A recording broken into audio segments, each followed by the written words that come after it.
So hello everyone. तो स्वागत है आपका आपके अपने यूट्यूब चैनल आई के अकेडमी लर्निंग फॉर एवर में। तो उम्मीद करता हूँ आप सभी अच्छे होंगे। तो आज की वीडियो हम पढ़ने वाले हैं क्लास 10 का चैप्टर नंबर 8 का इंट्रोडक्शन पार्ट 2 कवर करने वाले हैं। इसके पहले की वीडियो में चैप्टर 8 का इंट्रोडक्शन पार्ट 1 कवर किया, तो उसमें हमने बताया था कैसे साइन कॉस 10 की वैल्यू राइट एंगल ट्राइंगल के माध्यम से निकाली जाती है। उसमें हमने बताया था साइन कॉस की साइन थीटा की वैल्यू क्या होती है, साइन कॉस की वैल्यू क्या होती है। 8.1 के लिए वो इंट्रोडक्शन पार्ट बहुत ही आसान तरीके से हमने समझाया है। अगर आप हमारे चैनल में हैं तो हमारे चैनल की प्लेलिस्ट में जाकर उन वीडियो आप अगर आप हमारे चैनल में हैं तो हमारे चैनल की प्लेलिस्ट में जाके पार्ट 1 को देख सकते हैं। चलिए देखते हैं। अब ये वीडियो बहुत ही इंटरेस्टिंग होने वाली है। ये वीडियो बहुत ही इंटरेस्टिंग भी है और बहुत ही इम्पॉर्टेंट है, क्योंकि इससे क्वेश्चन आंसर तो आते ही आते हैं, लेकिन इसमें ऑब्जेक्टिव भी आते हैं। बच्चे वही गलती कर जाते हैं, क्योंकि क्वेश्चन आंसर तो ठीक है, लेकिन जब तक आपको ये फॉर्मूले 30 डिग्री 45 डिग्री 60 डिग्री 90 डिग्री की वैल्यू नहीं पता होगी तो आप कैसे किस तरीके से क्वेश्चन को कर पाएंगे। या तो इससे ऑब्जेक्टिव जो आता है कि साइन 30 की वैल्यू बताइए, या आपसे पूछा जाएगा 1045 की वैल्यू बताइए। तो अगर आपसे ये कोई फॉर्मूले नहीं याद होंगे तो आप नहीं निकाल सकते। लेकिन मैं तो वीडियो के अंत तक बने रहें। मैं ये उम्मीद करता हूँ इस वीडियो के बाद आपको इन सारी चीज़ों से डाउट क्लियर हो जाएगा। और सबसे बड़ी बात, इस वीडियो को देखने के बाद आपके मन में कोई डाउट रहने वाला नहीं है, ना ही आपको ये फॉर्मूले याद करने की ज़रूरत है। आप इस वीडियो के बाद आप ये सीख जाएंगे कि इस फॉर्मूले को किस तरीके से निकाला जाता है। तो अगर एग्ज़ाम में आएगा तो आप 2 मिनट के अंदर इसे निकाल लेंगे और इसकी वैल्यू को पुट करके क्वेश्चन और आंसर सॉल्व कर सकते हैं। तो चलिए देखते हैं किस तरीके से सॉल्व करते हैं।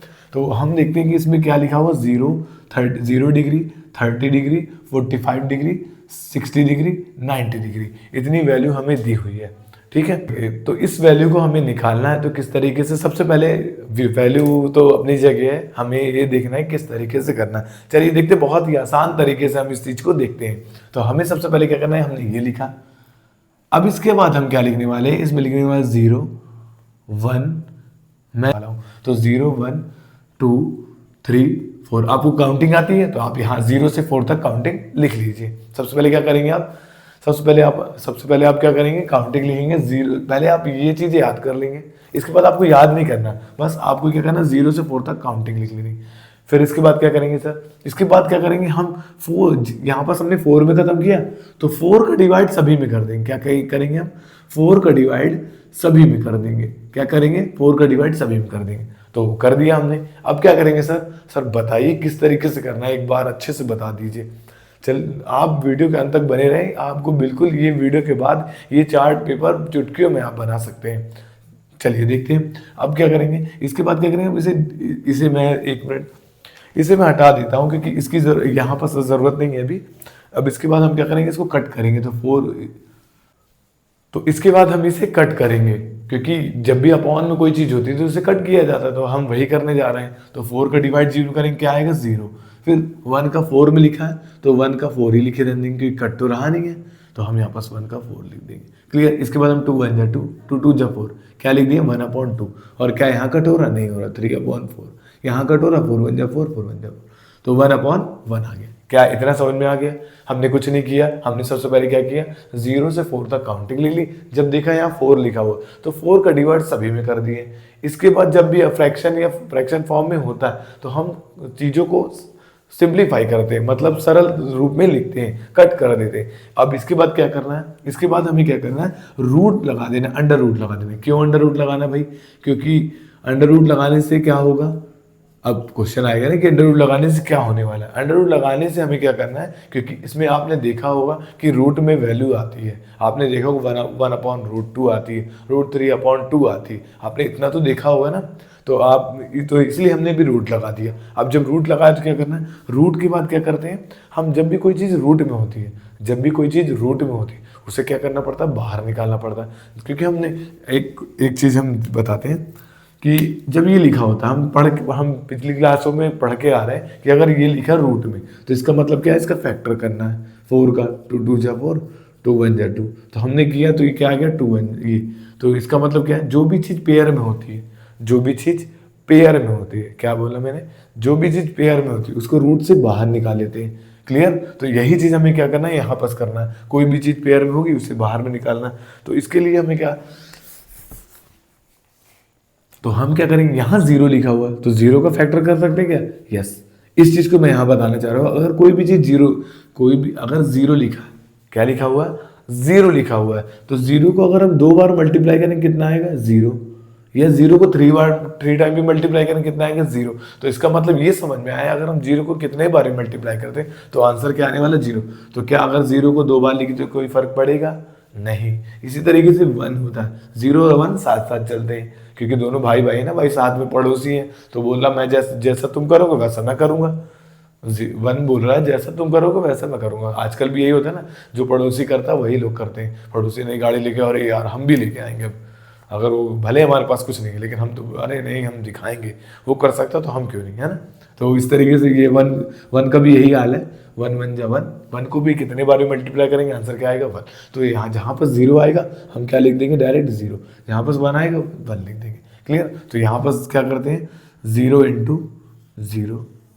फिर इसके बाद क्या करेंगे? वन का मल्टीप्लाई करेंगे वन, और 4 का मल्टीप्लाई करेंगे 2 आ गया। क्या इतना समझ में आ गया? इसी तरीके से हम क्या करेंगे? वन का मल्टीप्लाई वन और 2, इस तरीके से यहाँ पर क्या करेंगे? 3 मल्टीप्लाई 2 इंटू 2। क्या इतना समझेंगे? 3 का, अजी 3 का फैक्टर तो होता ही नहीं है ना, 3 वन जा 3, इसके बाद तो कुछ नहीं कर सकते, इसलिए इसका कुछ नहीं करेंगे।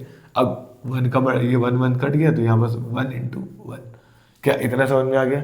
थोड़ा सा मैं जानता हूँ ये वीडियो थोड़ा सा डिटेल में हो जाएगी, लेकिन डिटेल में मैं इसलिए पढ़ा रहा हूँ ताकि हर बच्चे को समझ में आए। IK अकेडमी ये चाहता है, IK अकेडमी टॉपर को नहीं बढ़ा रहा है।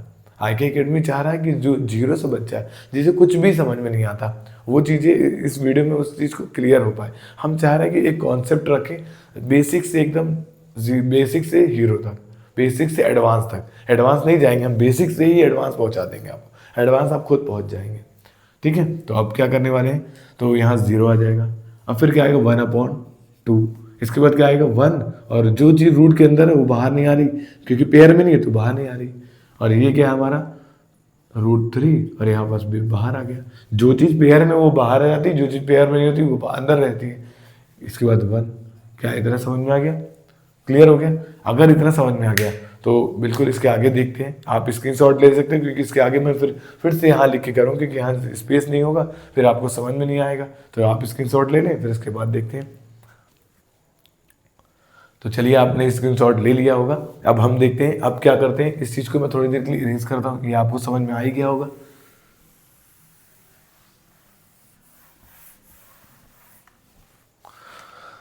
सर अब क्या करना है? सर अब क्या करना है? अब कैसे करेंगे इन चीज़ों को?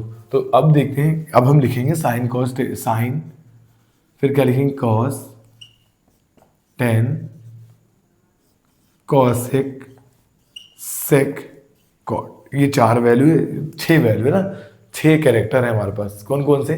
साइन, कॉस, टेन, कॉसेक, सेक, कॉट। हर हर मूवी में या हर कोई भी सीरियल होता है या मूवी होती है उसमें कैरेक्टर जरूर होते हैं। इस तरीके से इस चैप्टर में ये कैरेक्टर है, साइन, कॉस, टेन, कॉसेक, सेक, कॉट। 6 कैरेक्टर है। इन्हीं का हमको क्या निकालना है? फॉर्मूला निकालना है। इनका क्या वर्क है, किसमें कौन सा फॉर्मूला लगता है, ये सब हमें इनसे पता चलने वाला। तो क्लियर? तो सर ये आपने निकाला तो किस लिए निकाला? तो ये हमने जो निकाला ना, यही तो साइन की वैल्यू है। क्या है ये? यही साइन की वैल्यू है। हमने इसलिए इसको आगे नहीं किया क्योंकि स्पेस नहीं हो रहा था। हम चाह रहे थे कि आपको इस तरीके से बताएं ताकि आपको समझ में भी तो आना चाहिए। देखिए, वीडियो यूट्यूब में तो हर कोई पढ़ा रहा है, यूट्यूब में तो हर कोई पढ़ा रहा है, लेकिन हम चाहते हैं, IK अकेडमी ये चाहता है कि आपको हर चीज़ें आसानी से समझ में। आप जब भी कोई क्वेश्चन को करें ना तो बहुत ही आराम से करें, पहले धीरे धीरे करें। जब वो क्वेश्चन आपसे बनने लगे ना तो फिर वो आपके अंदर कैलकुलेशन खुद ब खुद हो जाएगी, ऑटोमेटिक आपके माइंड में होने लगेगी। ये इतनी डिटेल जो मैं कर रहा था ना, ये आप ऐसे लिख देंगे माइंड में, बिल्कुल एक ही लाइन में लिख देंगे। क्लियर? तो ये क्या है? साइन की वैल्यू। तो इसको मैं साइन की वैल्यू यहाँ पर लिखता हूँ। क्या क्या है जो ये लिखी, इसको यहाँ पर कर देते हैं 0, 1/2, 1/√2, फिर √3/2, इसके बाद 1। क्या इतना समझ में आ गया? क्लियर? तो साइन की वैल्यू, तो इसका आप कोई काम नहीं, इसे मैं हटा देता हूँ। अब इसके बाद देखते हैं साइन की वैल्यू हमने निकाली, तो साइन 0 की वैल्यू 0, साइन 30 डिग्री की वैल्यू 1/2, साइन 45 की वैल्यू 1/√2, साइन 60 की वैल्यू √3/2, साइन 90 की वैल्यू 1। तो क्या आप इसको याद करेंगे कि निकाल लेंगे? अब याद करने की जरूरत तो है नहीं, आप बिल्कुल इसको निकाल सकते हैं आसान से। सर अब इसके बाद बताइए कॉस की वैल्यू कैसे निकालेंगे? साइन की तो वैल्यू ठीक है आपने बता दी, अब कॉस की वैल्यू कैसे निकालेंगे? चलिए देखते हैं कॉस की वैल्यू किस तरीके से निकालते हैं। तो कॉस की वैल्यू हम निकालते हैं। अब हम क्या करेंगे, कॉस की वैल्यू के लिए कुछ नहीं करना है, जो हम इसके पीछे जाते हैं 90 डिग्री है, इसके पहले लिख देते। मैंने बोला साइन और कॉस क्या होते हैं, एक जैसे होते हैं। मतलब जैसे मैंने 0 और 1 का एग्जांपल दिया था कि 0 1 का पड़ोसी, तो जो 0 करेगा वो 1 करेगा। इसी तरीके साइन का पड़ोसी कौन है? कॉस। साइन के बगल में को क्या लिखा? कॉस। तो साइन जो करेगा तो कॉस भी बोला कि हम भी वो करेंगे। तो अब क्या करना है, साइन बोलेगा तुम जो कर रहे हो मैं थोड़ा सा करूंगा, लेकिन थोड़ा सा अलग तरीके से करूंगा। तुम लाए हो डिलक्स, मैं लाऊंगा अपाचे। तुम लाए हो स्विफ्ट डिजायर, मैं लाऊंगा फॉर्च्यूनर। इस तरीके से ना, सब एक से बढ़ के एक होते हैं। तो अब क्या करेंगे, इसकी वैल्यू लिखेंगे तो यहाँ से लिख देंगे। बोलेगा मैं उल्टा चलूंगा, लेकिन मैं लाऊंगा जरूर, लेकिन मैं तुमसे बड़ा लाऊंगा, तो वो यहाँ से लाने लगा 1, फिर √3 लाना वही उसको, लेकिन थोड़ा सा घूम के, है ना। तो √3 1/√2 कैसे लिखे? इसको लिखे, उल्टा चल रहा है, फिर इसको लिखे, फिर इसको लिखे, फिर 1/2 लिखे, फिर क्या लिखे? 0। क्या इतना समझ में आ गया? तो कॉस की वैल्यू तो सर बहुत आसान लगी, बहुत आसान लगी। हम किस तरीके से, ये तो याद बिल्कुल माइंड में हमेशा रह जाएगी किस तरीके से आपने किया है। बस हमने क्या किया, कॉस की वैल्यू इस तरीके से लिख दी, वहां से उठा के यहाँ लिख दिया। क्लियर? इतना समझ में आ गया? अब इसे थोड़ा सा मैं हटा देता हूँ, इसकी जरूरत नहीं है।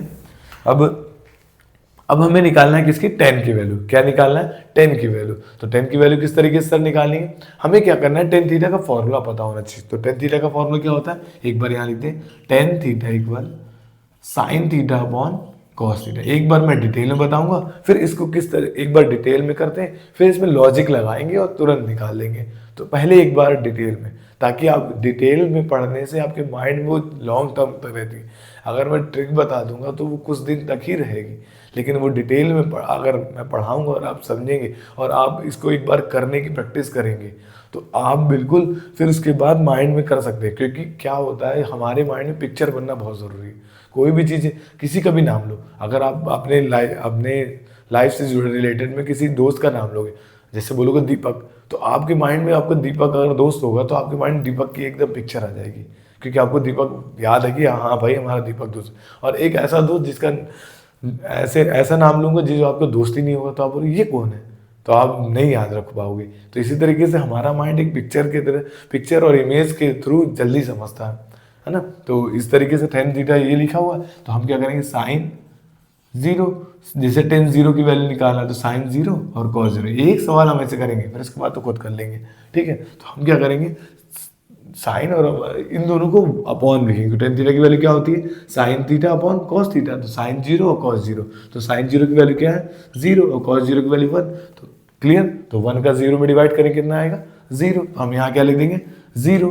क्लियर? अब इसके बाद क्या करना है, अब इसके बाद हमें साइन 30 की वैल्यू निकालना है। एक और बताता हूँ मैं, तो हम यहाँ पर क्या लिख देंगे, tan 30 इक्वल साइन 30 cos 30।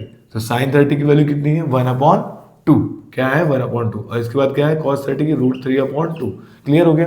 तो अब हम लिखेंगे 1/2, मैं इसको यहाँ लिख देता हूँ उल्टा 1/2। और डिवाइड को डिवाइड नहीं किया जाता, डिवाइड को डिवाइड नहीं किया जाता। तो एक मिनट, एक स्टेप और बताता हूँ कि ये अपॉन है, अपॉन को मतलब डिवाइड, तो हम यहाँ लिख दिए।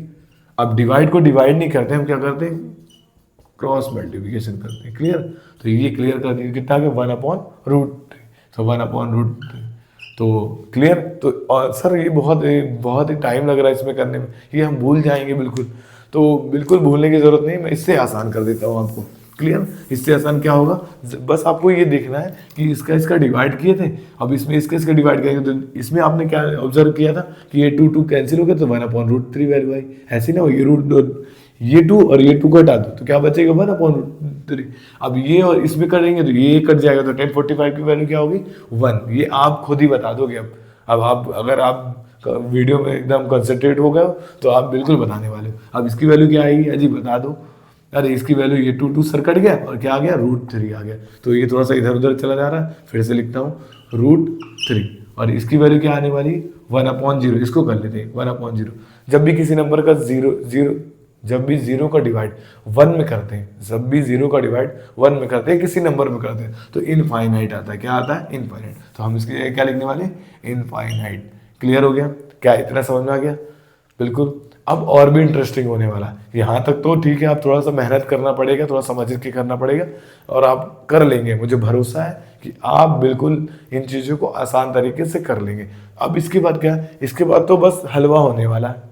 इसके बाद तो आप सर 2 मिनट में कर लेंगे, 2 मिनट भी नहीं लगने वाले।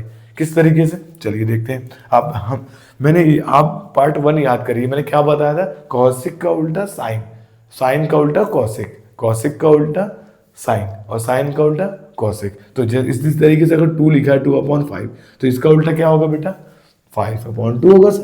सर आप इतना आसान सा पूछते हैं, कुछ कठिन पूछिए। मैं आसान से ही पूछ रहा हूँ। फिर 3/5 लिखा, इसका क्या होगा, 5/3। अच्छा 1/3 का क्या होगा, सर 3/1। सर इतना आसान चीज़ पूछ रहे हैं आप। चलिए देखिए, तो इस तरीके से आपको समझ, इसका उल्टा। तो इस तरीके से इसमें देखते हैं, साइन की वैल्यू हमने निकाल ली ना, साइन की वैल्यू हमसे आती है ना, बस कॉसेक की वैल्यू खुद ब खुद आ जाएगी। क्या है, साइन की वैल्यू 0, एक जीरो की वैल्यू 2 मिनट के लिए मैं छोड़ता हूँ ना, पहले मैं यहाँ आता हूँ। साइन 30 की वैल्यू कितनी थी, 2/1। तो कॉसेक 30 क्या हो जाएगी, सॉरी साइन 30 की वैल्यू कितनी, 1/2। तो कॉसेक 30 की हो जाएगी 2/1। क्लियर। अब इस तरीके से साइन 45 की वैल्यू 1/√2, तो क्या आ जाएगी, √2/1। अब इस तरीके से इसकी वैल्यू √3/2 है, तो क्या आ जाएगी, 2/√3 आ जाएगी इसकी। ठीक। अब इसके बाद वन, यहाँ 1 है, तो 1 का रेसिप्रोकल उल्टा 1/1, मतलब 1 ही होता है। 1 का उल्टा 1 ही होता है। क्लियर। अब सर 0 का भूल गए, नहीं बताएं, तो 0 में क्या करना है, मैं यहाँ लिख देता हूँ। अगर 0 लिखा है तो 0 का उल्टा होता है इनफाइनाइट, और इनफाइनाइट लिखा तो इनफाइनाइट का उल्टा होता है 0। क्लियर। अगर 0 लिखा है तो इनफाइनाइट, और इनफाइनाइट लिखा तो 0। क्लियर। तो अब यहाँ पर 0 लिखा तो क्या लिखेंगे, इनफाइनाइट। बिल्कुल कुछ नहीं किया हमने, बिल्कुल एकदम आसान है, एकदम हलवा। बस थोड़ा सा ध्यान देना है। अगर आपने ध्यान दे लिया तो ये बिल्कुल आ जाएगा। मैंने क्या किया, कुछ किया नहीं। 0 का उल्टा होता है इनफाइनाइट, मैंने लिख दिया। साइन 30 की वैल्यू ये होती है, इसका उल्टा मैंने कर दिया। कॉस साइन 45 की वैल्यू होती तो हमने ये लिख दिया उल्टा। साइन 60 की वैल्यू होती तो इसका उल्टा हो गया।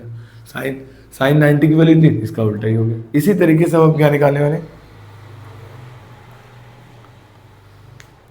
इसी तरीके से हम निकालने वाले हैं सेक की वैल्यू। तो कॉस का उल्टा क्या होता है, हमने पिछली वीडियो में पढ़ा है। कॉस का उल्टा क्या होता है, सेक। कॉस का उल्टा क्या होता है, सेक। कॉस का उल्टा क्या होता है, सेक। तो बस अब कॉस का उल्टा, कॉस 1 की वैल्यू 1, ये तो आप खुद कर लेंगे, मुझे लगता है बताने की जरूरत नहीं है, लेकिन फिर भी मैं बता देता हूँ।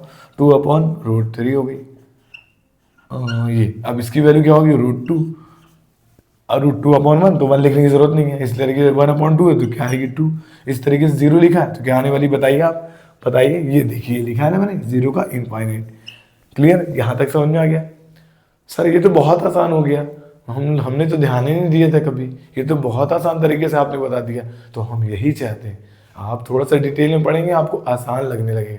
एक बार आपको कंसंट्रेट होकर कॉपी में करना है, एक बार आपको कंसंट्रेट होकर कॉपी में करना है। उसके बाद जब आप नेक्स्ट टाइम करेंगे तो वो चीज़ें आसान हो जाएगी, आप माइंड में ही कर लेंगे। 2 मिनट लगेगा, अभी बिल्कुल भले ही टाइम लग रहा, क्योंकि आप समझ रहे हैं। जब आप समझ लेंगे तो 2 मिनट में निकाल लेंगे। क्लियर। तो अब कॉट 30 की वैल्यू, कॉट की वैल्यू क्या थी, अजी 10 का उल्टा क्या होता है, कॉट। 10 का उल्टा क्या होता है, कॉट। तो बस 10 की जो उल्टी, 10 का उल्टा क्या, सर ये मत बताइए, हम खुद करेंगे। चलो अच्छा बताओ मेरे साथ साथ। 10 0 लिखा है तो कॉट का क्या आएगा, 0 का उल्टा इनफाइनाइट। अब 30 लिखा है 1/√3, इसका क्या आएगा, √3। अब 1 लिखा है इसकी 45 की, तो 1 आ जाएगा 1 का। और इसका क्या होगा, √3 का, चलिए जल्दी बताइए, √3 का क्या होगा। अब इसके भी नीचे 1 होता है तो क्या आ जाएगा, 1/√3। क्लियर। और यहाँ बस इनफाइनाइट, इनफाइनाइट क्या होता है मैंने बता ही रखा है, इनफाइनाइट का 0। क्लियर हो गया, कुछ था नहीं, हलवा था, है ना। बिल्कुल मैं ये नहीं बोल रहा कि एकदम आसान था, लेकिन स्टार्टिंग से अगर आप वो चीज़ जो मैंने पहले बताया ना कि 0 से 4 तक नंबर लिखना है, ये आपको रिमेंबर करना है। और ये रिमेंबर कर सकते हैं क्योंकि कैलकुलेशन है, छोटी सी कैलकुलेशन है। पहले 0 से 4 तक हमने नंबर लिखा, फिर 4 का डिवाइड कर दिया, फिर उसको अपॉन को कट करने के बाद क्या किया हमने, डिवाइड किया तो कट करना पड़ेगा। कट करने के बाद हमने तुरंत क्या किया, रूट लगा दिया। अब जब रूट लगाया तो उसका स्क्वायर निकाल दिया। क्लियर हो गया। तो इस तरीके से हमने साइन, कॉस, टेन, कॉसेक, सेक, कॉट सारी चीज़ों की वैल्यू आसान तरीके से निकाला। उम्मीद करता हूँ ये वीडियो आपको पसंद आई होगी। मैं फिर कह रहा हूँ इन चीज़ों को आप एक नहीं, दो नहीं, 3 बार देखिए और एक बार करके देखिए, आपको बिल्कुल समझ में आएगा। आप वीडियो को पॉज करके देखिए, आप स्क्रीनशॉट ले लीजिए, इसको देखिए, आपसे बन जाएगा। मैं ये कह रहा हूँ अगर आप ऐसे डायरेक्ट देखेंगे ना तो आपको नहीं समझ में आएगा, लेकिन आप जब चार्ट पेपर में बनाएंगे तो आप खुद से करेंगे कोशिश, तो आपको ये चीज़ इसको मत देखना, आप बस वो शुरू की प्रोसेस याद रखना। अगर आप वो शुरू की प्रोसेस याद रखेंगे, स्टार्टिंग की प्रोसेस याद रखते हैं तो ये आसान तरीके से आ जाएगा। फिर आपको याद करने की जरूरत नहीं पड़ेगी। क्या मैंने याद करके लिखा?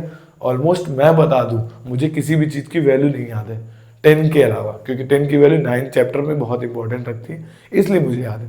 बाकी मुझे किसी चीज़ की वैल्यू नहीं याद है। अभी आप कोई चीज़ पूछेंगे मैं नहीं बता पाऊंगा, क्योंकि मुझे याद करने की, अरे भाई याद करने की ज़रूरत ही क्या है? याद अरे याद करने की ज़रूरत ही क्या है? जब हम निकाल सकते हैं, कोई चीज़ आसान हो रही है तो क्यों हम माइंड को अपना इन कामों में, चीज़ों में लगाएं? हम दूसरी चीज़ों में लगा लेंगे। हम क्यों अपने आप को टाइम वेस्ट करें? भाई याद करने की ज़रूरत ही नहीं है। चार्ट पेपर हमने बनाया, काम खत्म। क्वेश्चन आ जाए, हम 2 मिनट में कोई चार्ट पेपर रफली कर लेंगे और इसको निकाल लेंगे। क्लियर हो गया? तो इसके बाद 8.3 के इंट्रोडक्शन पार्ट की तरफ हम बढ़ने वाले हैं। नेक्स्ट वीडियो आपको पार्ट 3 मिलने वाला है। उसमें वो अलग तरीके से मैंने इसके पहले वीडियो में बताया कि चैप्टर 8 को 3 पार्ट में डिवाइड किया गया। 8.1 में अलग फार्मूला लगता है, 8.2 में अलग फार्मूला लगता है, 8.3 में अलग फार्मूला लगता है। तो हमने पार्ट 1 कवर कर लिया और पार्ट 2 आज हमने फिर कवर कर लिया। इसके बाद नेक्स्ट वीडियो में पार्ट 3 के लिए बात करने वाले हैं। इसके बाद हम पार्ट 3 के लिए बात करने वाले हैं, उसकी वीडियो हम लाने वाले हैं। उम्मीद करता हूँ ये वीडियो आपको पसंद आएगी। वीडियो अच्छी लगी तो लाइक, सब्सक्राइब और शेयर करना ना भूलें अपने उन दोस्तों को जो ट्रिग्नोमेट्री से उन्हें डर लगती है। तो उन्हें बताइए कि IK अकेडमी में इतने आसान तरीके से पढ़ाया जाता है। हम आपके लिए मेहनत कर रहे हैं, आपको सिखाने के लिए हम आपको कुछ देना चाहते हैं। हम चाहते हैं कि हर बच्चा मैथ में इंटेलिजेंट रहे। हम ऑफलाइन कोचिंग चलाते हैं, हम उसमें भी कोशिश यही करते हैं कि बच्चों से मैथ बननी चाहिए। मैंने बहुत सारे बच्चों को देखा कि मैथ से वो भागते हैं। वो क्यों भागते हैं? उनसे बनती नहीं है। लेकिन जब धीरे धीरे बनने लगती है ना तो वो बोलते हैं सर मुझे मैथ पढ़ाइए, मुझे तो मैथ ही अच्छी लगती है। और वो 10th के बाद वो डिसाइड ही यही करते हैं कि हम मैथ लें, क्योंकि मैथ उन्हें आसान लगने लगती है। जिन चीज़ों से वो दूर भाग रहे थे ना, तो IK अकेडमी में जब वो आते हैं ना तो फिर वो चीज़ें उन्हें आसान लगती है। वो सर मैथ पढ़ाइए और कुछ तो हम याद कर लेंगे सब चीज़ें, लेकिन आप मैथ पढ़ा दीजिए। और मैथ उन्हें इतने अच्छे से समझ में आती है तो फिर वो सोचिए वो मैथ लेने की कोशिश करते हैं कि हम मैथ, जो बच्चा आता है जो मैथ में कुछ चीज़ें नहीं बनती उससे, 9th में आता है उससे कुछ नहीं बनता, लेकिन जब 9, 10 कवर कर लेता है, IK अकेडमी पढ़ लेता है, तो वो उसके बाद 11 में मैथ लेने के लिए बोलता है कि सर हम मैथ लेने वाले हैं। क्योंकि आप हैं तो मैं ये नहीं कह रहा हूँ, मैं अपनी तारीफ नहीं कर रहा हूँ कि मतलब मेरे से मैं ऐसा पढ़ा रहा हूँ, नहीं। मैं बस ये कह रहा हूँ कि बच्चों को इस तरीके से पढ़ाना जरूरी है कि उन्हें समझ में आए, उन्हीं की लैंग्वेज समझाइए। कहते हैं ना जो जैसा है उसको उसी लैंग्वेज समझाइए। तो हमारी कोशिश ये रहती है, IK अकेडमी की कोशिश ये रहती है कि बच्चे को उसी तरीके से समझाएं जो जिस तरीके से वो समझना चाहता है। अपनी ज्ञान नहीं देना, बच्चों के सामने अपना ज्ञान तो रखना ही नहीं है कि हम किस तरीके से पढ़ाते, नहीं, हम तो अपना ही मेथड लगाएंगे, बच्चों को समझ में आया चाहे नहीं आया। बहुत सारे मतलब मैं किसी टीचर का नाम नहीं लूँगा, लेकिन बच्चों से मुझे सुनने को मिलता है, जब स्कूल से वो आते हैं तो मुझे बताते हैं सर ने तो बस अपना तरीका बता दिया। अरे मैं कह रहा हूँ कि अपना तरीका क्यों, मैं कह रहा हूँ अपना तरीका क्यों, मतलब बच्चे को जो समझ में आए उस तरीके से समझाइए ना आप। बेशक आप मैथड तो एक ही मैथड तो अपने तरीके से बताएंगे, लेकिन ये तो देखिए बच्चा किस तरीके से समझना चाहता है, तरीके पढ़ाने का तरीका तो समझना पड़ेगा। मैं यहाँ बैठ के किसी को ज्ञान नहीं दे रहा हूँ, किसी को नॉलेज नहीं दे रहा हूँ। और मैं बहुत छोटा हूँ, मैं बहुत छोटा हूँ, मैं किसी टीचर की इंसल्ट नहीं कर रहा हूँ, टीचर के बारे में बुराई नहीं करना चाह रहा हूँ। मैं बस बताना चाह रहा हूँ कि बच्चे को जिस तरीके से समझ में आए ना उस तरीके से पढ़ाइए, ताकि हर चीज़ें आसान लगने लगे। फिर वो बच्चा बिल्कुल मैथ में एकदम बेझिझक करने लगे। तो मिलते हैं नेक्स्ट वीडियो में नेक्स्ट टॉपिक के साथ। तब तक के लिए गुड बाय, एंजॉय करिए, खुश रहिए, मुस्कुराते रहिए और हमेशा लोगों की मेहनत करते हमेशा मेहनत करते रहिए, हमेशा मेहनत करते रहिए, मेहनत करने से पीछे नहीं हटिए।